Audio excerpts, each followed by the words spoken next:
Welcome back to my channel. ഇന്നൊരു off day ആട്ടോ. Night ഡ്യൂട്ടിയൊക്കെ കഴിഞ്ഞ് 3 ദിവസത്തെ നൈറ്റ് കഴിഞ്ഞ് ഇന്നൊരു ഓഫ് ഡേ ആണ്. സത്യം പറഞ്ഞാൽ രണ്ടാമത്തെ നൈറ്റ് കഴിയുമ്പോഴത്തേക്കും ഭയങ്കരമായിട്ട് ടയേർഡാവും. പിന്നെ മൂന്നാമത്തെ ദിവസം എങ്ങനെയൊക്കെയോ ചെന്നിട്ട് അന്ന് നൈറ്റ് ഞാൻ കുറേ കാര്യങ്ങൾ പ്ലാൻ ചെയ്യും, ഇന്ന് എന്തൊക്കെ ചെയ്യണം എന്നുള്ളത്.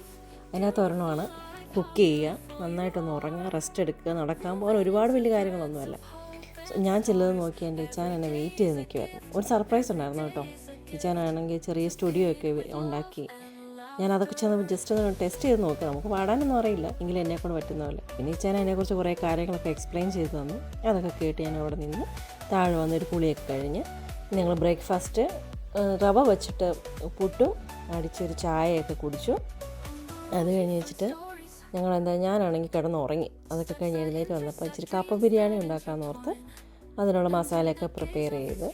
നോർമലായിട്ട് എനിക്ക് വലിയ കാര്യമായിട്ട് ഈ കപ്പ ബിരിയാണി ഒന്നും ഉണ്ടാക്കാൻ അറിയില്ല, എങ്കിലും എന്നെക്കൊണ്ട് പറ്റുന്ന രീതിയിൽ ഇച്ചാനാണ് ഭയങ്കര ഇഷ്ടമാണ് കപ്പ ബിരിയാണി.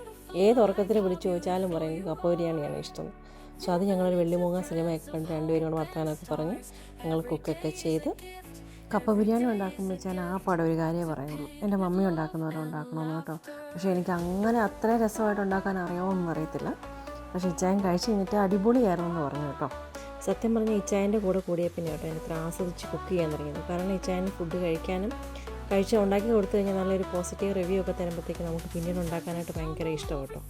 ഇനി ഞങ്ങൾ രണ്ടുപേരും കപ്പ ബിരിയാണിയൊക്കെ കഴിച്ച് ഞങ്ങളൊരു പാട്ടൊക്കെ ഇട്ടൊന്ന് ചില്ല് ചെയ്തു.